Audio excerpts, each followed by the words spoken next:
The Iran-Iraq war lasts just over 8 years. 1 million people die. Nothing changes. The border between Iraq and Iran is essentially exactly identical to where it was before. Nothing is gained. Henry Kissinger famously said, "It's a shame both sides can't lose," but that's exactly what happened. Neither side won. Both sides did lose.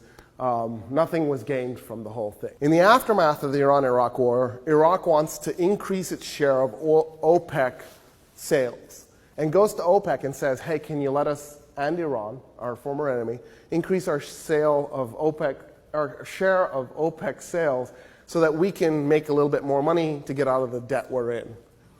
And OPEC agrees, and then Kuwait, an OPEC member, immediately begins flooding the market with oil that they had been stealing from Iraq. Kuwait had been stealing Iraqi oil and then using it to flood the market to crash the price of oil so Iraq couldn't get back on its feet. Iraq asks the UN to intervene. The UN goes, investigates, fines for Iraq. Iraq then meets with April Glasby, the US ambassador to Iraq, and Saddam Hussein says, "We're going to have to do something about Kuwait."